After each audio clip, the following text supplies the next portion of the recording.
Attention all men's ministry leaders. We are excited to announce the first ever No Regrets National Leadership Summit, April 26th and 27th at Elmbrook Church in Brookfield, Wisconsin. This incredible 2-day summit will give you the strategies and tools needed to take your ministry to men to the next level.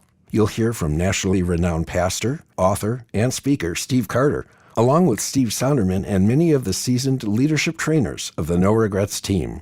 The National Leadership Summit is the perfect place to bring your entire team of leaders to hang out together, learn together, and envision the future of men's ministry at your church together.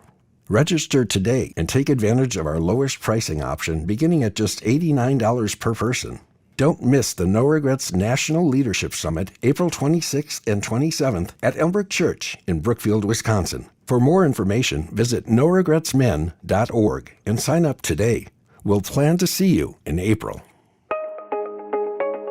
Welcome to the No Regrets Leadership Podcast, where leaders are empowered to equip and disciple men.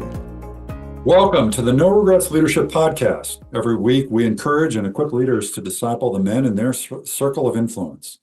Our goal is to explore the very best ideas and practices in the area of discipleship and ministry to men. My name is Troy Thomas. I'm your co-host today, along with the founder and executive director of No Regrets Men's Ministry, Steve Sonderman. Hey, Hello, Troy. Steve. Oh, hey, I jumped in too early. I'm sorry. It's okay. It's good to be with you again. And just loving this. Loved our conversation last week, and I'm looking forward to one this week. Yeah, this is a great series on leadership, and we're really enjoying it. We're taking a step back to look at this topic of leadership. It's so vital, so important. And we started this series looking at a definition of leadership. And just to review, we said that a leader is a person who influences people to accomplish God's purpose. After that, we spent a couple of sessions talking about 7 qualities of effective leaders. Last time, we talked about growing as a leader. And today, we're going to talk about temptations of a leader. Temptations of a leader. Now, that sounds a little intimidating, because we're going to be focusing on kind of the dark side of leadership. This is not an area that is talked about a lot. We don't often go there, like, why is there a dark side of leadership? And Steve, you've seen a lot of leaders come and go. Why do you think this part of leadership is neglected so much? Why isn't it discussed more? Well, there's a lot of reasons to that. I think part of it is we become sort of so public world oriented, to use a phrase from long ago, that we're looking. We want to talk about casting vision. We want to talk about the charismatic leader. We want to talk about being up front. We want to talk about all the things that go with leadership and the things that we do as leadership. But oftentimes we forget that leadership flows from who we are. And it's sort of that what happens below the water surface, right? Mm-hmm. It's like the example of that iceberg. And we see the 10%, but it's 90% that's below the water surface, and that's where a lot of the damage is done. And we don't talk about it because it's not sexy, it's not cool, it doesn't have to do with the stuff that everyone sees. Mm-hmm. And so it's the stuff that's in private. It's the work that has to be done by ourselves or in a small group. It's the hard work if you want to last in leadership. And so I don't know, I'm so glad that we're touching on it, because no matter how long you've been leading, there are temptations in leadership, and they're oftentimes they're subtle and they're little. Satan never comes at us and says, hey, I just want to take you down and I just want to throw you into a scrap pile. It doesn't happen that way. It's small little steps.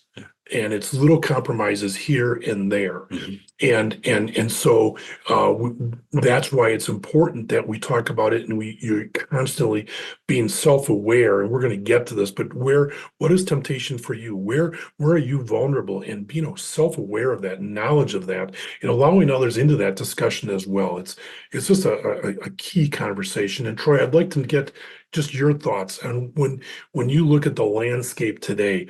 What do you see it? Why is this neglected? Yeah. Why is it so important? And, as you're working with leaders as well. Well, first of all, what I hear you saying, and what I think we're assuming in this is that all of us are exposed to this. Mhm. All of us. Yeah. This is a universal piece of being a leadership in a leadership position. Is that there is a dark side to what we're doing that we can easily step into, Mhm. and we need to be careful. Yeah. And I think this is rooted, number one, in Scripture. It's a recognition that there's a kingdom of light and a kingdom of darkness. That all of us are sinners saved by grace alone, and we can mess up, we can screw up, we can fail, and we need a savior. To me, this points directly to the gospel. Yeah. But it is something that can't be ignored in our leadership. Like, leadership isn't separate from our spiritual journey. Mhm. It's one and the same. Yeah. We are who we are as leaders, made in the image of God, broken and shattered and corrupted in our core through the seed of Adam, and then saved by Jesus. Yeah. That's I don't want to start off with a sermon, but That was a good one. That's how I feel about this part of leadership. Yeah. And it's not discussed a lot because it's not, as you said, it's not sexy, but it is a part of who we are as leaders. Yeah. And it's vital that we address it. Yeah. The other thing that I find encouraging on this topic is that Jesus was tempted. Yes. Right. You go to Matthew Yes. 4, and Jesus, after coming out of the waters of baptism, went out into the desert, Mhm. and in 3 different times, he was tempted by the evil one. Mhm. And so, we can learn from that. And you look at the Old Testament, and you just look at person after person, leader after leader that went through temptation. Some of them dealt with it well, some didn't. And there's so much to learn from that. Oh, there is so And much. we hope that today we want to be encouraging, and we don't want to just be a downy, just negative, but we want to lay out some of the areas that leaders are commonly tempted, but also we'll talk about some of the guardrails as well. Great. So let's get into it, and I want to use Patrick Lencioni, who has written a number of books and speaks and writes on leadership quite a bit. Mhm. Has kind of a framework for 5 temptations, and I think Mhm. that's a good starting point. It's certainly not Yeah. all inclusive, but let's go through those 5 temptations Mhm. quickly, and then I want to talk about some guardrails Mhm. that we can put in place so that those temptations don't take us out as leaders. Yeah. So Lencioni, I have a problem saying his last How name. about just Patrick?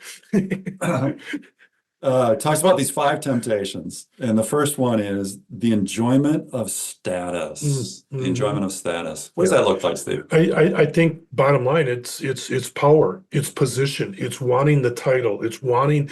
I want to be a small group leader, and I want that title that I'm a small group leader, or I'm in charge of the ministry. But Jesus was tempted with this in the desert, and said, "Look, you can have all this, you can be over all this kingdom," and Jesus was tempted with that status and that position and that power. And I think so for me, that's one that it's always there when we're trying to achieve something and to reach that goal. Power is a big one. They say power corrupts, right? Mhm, And mhm. and it's certainly out there. The second, I think, is the need to be liked. Mm, So many people that I run into in ministry, they want to make everyone happy. yeah. How's that work, Steve? Yeah, I mean, the way I see it, and I know there's a little bit of this in me that I need to deal with, is looking for the approval of others, and instead of the approval of God, Hmm. and wanting to look good in front of people, and And so you're constantly doing things or saying things. It's even, it's how you talk about your schedule. Well, I'm so busy, I'm doing this and I'm doing this. And you want to impress people, Mhm. because you want their approval. You want to look good in front of them, or I did this or I did that. And so I think it can creep in different ways. Yeah. But you want to be liked by a lot of people. Yeah, that's good. Third on Lencioni's list is the need for certainty, and the way I would describe this one is not listening, not pausing, not being patient for God's plans to work out. When things are uncertain, sometimes leaders jump to something that is firm and definite, when really what's called for is a time of waiting or prayer or fasting or just kind of leaning into the tension of not knowing. Yeah. We need to lean into some of the mysteries of God, Mysteries of God, right? yeah. We need Good way to put it. lean into not having to be in control Yes. and opening up our hands, Mhm. and which is really hard Yeah. because we want to get it done now. Mhm. And so, yeah, that's definitely another one. So next one on Lencioni's list is a preference for harmony. We see this one a lot where it's all about can we all just get along? It's a sense that if we're all happy and we're all smiling, that we're doing what we should be doing, when really it could be totally disconnected from the mission. Yeah, exactly. And this is, for me, a biggie, because I want to avoid conflict. I don't like conflict. Right. But yet, and Patrick Lencioni, and another one of his books says, as a leader, we need to drill down, we need to mine for conflict, because conflict can be important. Yes. And sometimes we need to, if we want to help others, we need to speak the truth. And sometimes that's hard. And we need others to speak the truth to us. Yeah. And sometimes that's hard as well. We talked about that last session about the feedback cycle. Right. And needing that feedback. And so it goes both ways. But oftentimes, here's the application, is that there can be real mission drift in an organization, in a small group, because we want to just please everyone. Yeah. And we're not willing to hold true and say, this is what we're about. Yeah. This is why we exist. Yeah. Sometimes I want to ask, when's the last time you had a good conflict? Yeah. Yeah. Right. Right. Yeah. Yeah. I can tell you mine with my wife, but Colleen, I'm a avoider. Colleen loves conflict, and so we sort of meet in the middle there. So she's very helpful for me to grow in this area. But Yeah. isn't it true though, when you walk in, this is the classic Saturday morning men's breakfast thing, where it's good, it tastes good, and the eggs and bacon are great every month after month after month. Everybody's happy with it, but there's no movement. Yeah. There's no mission, right? Yeah. There's no connection to your cause. Yeah. And Yeah. so Of asking the hard question of why do we exist and why are we doing what we're doing? yeah. Those are hard questions, especially when you have some people maybe that have been doing something for 5, 10, 15, 20 years. And it's sort of their baby. Right. And you don't want to rock the boat. So you let it just exist and continue on. Yeah. Okay, fifth on Lencioni's list is the need for invulnerability. That kind of sounds like Superman, doesn't it? Yeah, I didn't know that was a word, but it is. We're talking here about this idea of invincibility? Yes. That the leader who just thinks he is Superman, I have it all together. Right. I don't need any help. I'm the answer man. I wonder if part of this too is just pride, Yeah. thinking I just have it all together. And I just see pride as a real temptation for a lot of leaders, that I've arrived, I know it all, I don't need others. And I'm not transparent about it. Yes, that's another big part of it. So the transparency part Yeah. is so key for leaders to show that they are vulnerable, to show that they do have issues, to show that they are still on a journey themselves, that they're not perfect, I think invulnerability is really distance from the reality of where you're at and the reality of where your men are at, right? It's not connecting with them in a kind of a real way. I see that this is a huge problem. We talk about all the time that as a leader, it's easy to get sort of in the ivory tower and to get removed from your people. Yeah. Whether that's a small group or whatever that is, the people on your team, the people in your ministry.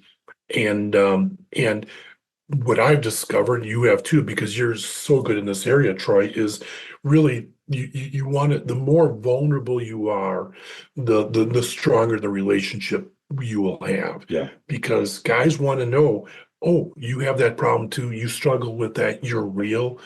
And by being real and honest, you're allowing them into your life, and you're saying, hey, well, let's do this together. Yeah. Rather than just, hey, I'm going to tell you what you need to do. Yeah. Well, good. That's Lencioni's list of 5 temptations, but let's really get to the meat of this. Let's talk about some guardrails so that the temptations don't take us out. Yeah. What are some things that we should focus on so that those temptations can't derail our leadership? Right. I would say the first guardrail I would mention is sort of grounding your identity in Christ, is remembering who you are in Him. As a follower of Jesus, as a son of the King, you are royalty, and you have nothing to lose, nothing to gain, nothing to prove. Yes. That God accepts us and loves us just the way we are. And we're going back to what you said in the that's the gospel message, is He says, come as you are. Broken, frail, pain, full of pain, failures, make mistakes. God, He just takes us the way we are. And knowing that, in that Christ has died for us, and there's nothing we can do to earn more of His love or to lose any of His love. He loves us, period. And just going back to that every single day, that I am His and He is mine, and grounding ourselves in that. That passage in Ephesians chapter 1. Guys, if you're sort of struggling with this, I'd encourage you just to read for the next 30 days Ephesians 1. That passage is so strong on our identity in Christ, what He has done for us and who we are in Him. Just to remind ourselves every single day of that is so important. Yeah. It breaks down all of those enjoyments of status and the need to be liked and living for others. We need to settle on our relationship, our identity in Christ, period. How many times have you wanted to impact your world for Christ, but struggled to take the first step? Well, you are not alone. Our latest resource, Disciple Maker 101, is designed to help you become a disciple who makes disciples.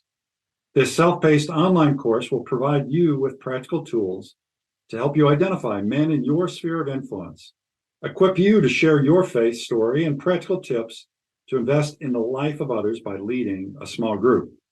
To become a disciple maker, visit noregretsmen.org. Again, that's noregretsmen.org, and click on Become a Disciple Maker.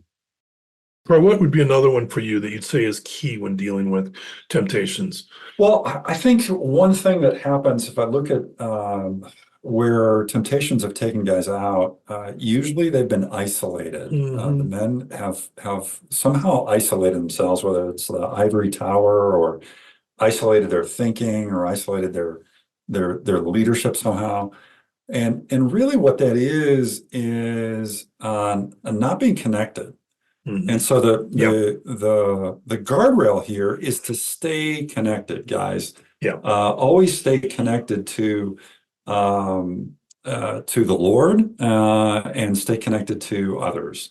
And so what are those relationships in your life that are absolutely vital and take priority over any event, any upcoming conference, any distraction that might take place? You need to stay connected and fight the natural gravitation towards isolation, because That's what happens with leaders so many times is they slowly but surely become more and more and more isolated. I think of the example of, it's older now, but probably about 30 years ago, maybe more than that. Chuck Swindoll and Howard Hendricks did a study of 265 leaders who had all fallen out of ministry in 1 year. Hmm. And they interviewed every one of them. And as they talked to them and as they looked at the results, there were two common denominators in all of them. Number one is not one of them thought it would happen to them. They all thought they were strong enough to handle anything. It was almost like a spiritual pride, I guess, or arrogance or lack of self-awareness. But then second, not one of them was connected in a small group to other people. Wow. That they were living in isolation. And I think, okay, if that can happen to these men and women, it can happen to me. Yeah. And so listeners, we just encourage you to get connected in a small group or just to be meeting with one or two guys on a regular basis. And when we say regular, maybe it's not every week, maybe it's every other week, but there's a connection there where you can talk about life and go through life together. We can't forget that that's discipleship. Yeah. And discipleship doesn't stop just because you have this title called leader. Right. Yeah. We need to continue to be discipled and to disciple others, Mhm. even if we are somehow promoted into a leadership position over other men. Yeah. Good. And so that's the second one is staying connected. Third one that I can think of is just Sabbath. That's an old-fashioned term. It is. But it is never more important than today in our highly distracted, highly connected, technology-filled world. We need to rest. Yeah, God did. Yeah, right. And I think we can't ignore that on the seventh day he didn't work. He rested. Yeah. And so there's a great book called The Rest of God. And that we went through that as a staff years ago. So helpful. For those that are in ministry, when you're doing ministry, whether it's as a, paid or unpaid, either one, there's a lot of hours and it's easy to get burnt out and to build into your life Sabbath. And some of you're working on Sunday because you're a pastor and you're preaching 2 or 3 sermons or you're leading a staff or whatever. And so most likely that's not it. And so you have to find another day of the week. For me, when I was on staff in Elmbrook for those 35 years, it was Thursday. That was my day off. And we just forced our staff to have a day off for those that worked on Sunday because you just need to have that when you can do other things that bring you enjoyment and not the normal routine of life. And it doesn't mean you just sit around all day, but you might go hiking or you might, whatever your hobby is, you might be involved in that hobby. Yeah. I think about this list that Lencioni provides and how many of those come from a weariness in our soul, right? And they kind of fade away when we're well rested. Yeah. When we're kind of in the right mind. Related to that, Troy, it's just getting enough sleep at night. Yeah. That's part of rest too. Yeah. And everyone's different, and I at least I thought sometimes, well, I just need to get up earlier and I need to do more and I need to sleep less. And then I realized, you know what, that doesn't work for me. Yeah. Colleen needs less sleep than I need to. So she gets up before me and she's okay with me sleeping an extra hour and I'm okay with that. But I truly am an 8-hour a night guy. And some people are 6 or 7. Bless them. That's okay. But to know how you're wired and just to be okay with that and to get the rest at night you need, to get the rest during the week, like a Sabbath is part of it too then. Yeah, absolutely. It is so important. It's biblical, guys. You need rest. And something that comes out of this, we got a little note here in our pre-podcast meeting. We talked about where's fire for you. All of us have temptations, places in our life that are dangerous. They're risky. They're the edge of the cliff, if you will. I think one thing that Sabbath does for us when we're rested, Mm, it allows us eyes to see, ears to hear, yeah, and a vision for where the fire is. yeah. It gives you a sense of perspective, right? Yeah. When you're rested and not in hurry mode, not, again, it was Gordon MacDonald said, don't settle for the barrenness of busyness. Mhm. And, So and good. and so often in ministry we do that. We think Yeah. we're just because we're busy, we're being effective, but we're not. And that busyness can shrink our hearts, Yeah. and we lose perspective on life. And so when you have a Sabbath, when you take rest, when you are connected to others, you can pull back to the 15, 20,000 foot level and look at your life through journaling and just looking at that. But I think it's that whole category of self-awareness. Yeah. Where are you vulnerable? What's fire for you? Where is fire for you? When is fire for you? Yeah. So for me, if I have taught a lot, Mhm. so if I in the old days would preach 4 times on a weekend, Mhm.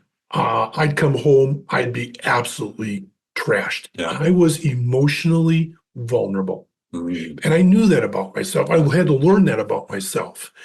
And and so it was in those times when I could go for a quick hit. I'd have to be careful because I knew I was more vulnerable. Yeah. And so You knew you were closer to the edge. yeah, exactly. Yeah. And and so that's different. And sometimes it might be certain people.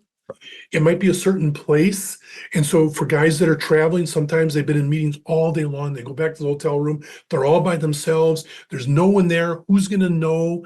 And so they can go onto the internet or they can open up the fridge and drink or whatever it is. Um, you need to know what is that place? Who is who are those people? When is that time? Right. With that self-awareness. Yeah. And then to be able to talk to that with your spouse Yeah. and the guys you're connected to. Yeah. So key. I can remember one time my son and I were hiking up Pikes Peak, Oh, and goodness. we were on a trail, and it was fogged in, and we had no idea that the trail was ever so close to like 1,000-foot drop off Mm, until the fog cleared. And guys, I'll tell you what Sabbath does is it allows the fog to clear. great It picture. really does. You can see how close you are to the edge. Mm, Another one on this list is trying to live an integrated life. This is a guardrail yeah. so that temptations don't take us out. What does integration look like, Steve? I think what I see in guys that are struggling with temptation is where they compartmentalize their life. And so they have family over here, they have work here, they have their hobby here, they got their friends here, and they have church and spirituality over here. And they've really separated it out. And so they feel like, well, I can, as long as I can lead that small group well, and I can sort of do what I need to do over here, then I can sort of do whatever I want over here. Yeah. And they've really just built these two different lives. Yeah. And it's sort of what Jesus went after in Matthew when he talked to the Pharisees and the Sadducees. He says, "Man, you're saying all the words." It's and another way of being a hypocrite. yeah, it is. Yeah. And so, but I can see that's a slow creep. Yeah. Again, I don't think you wake up in the morning and say, I want to be living two different lives. Right. But it just slowly can happen. Isn't it interesting how temptations will take part of take part of your life here, take part of your life over here, but you're still feeling good because it hasn't taken this part of your life. Yeah. Yeah. Maybe your ministry part. Right. Yeah. Exactly. Yeah. Yeah. And so again, what are we talking about? I think it's then that it's again through Sabbath, through connection to others, through time in the Word, of just going before God and saying, God, are there any inconsistency in my life? It's what what David does in Psalm 139 at the very end, where he says, shine the light of your holiness. Show me if there's any way that's inconsistent with my walk with you.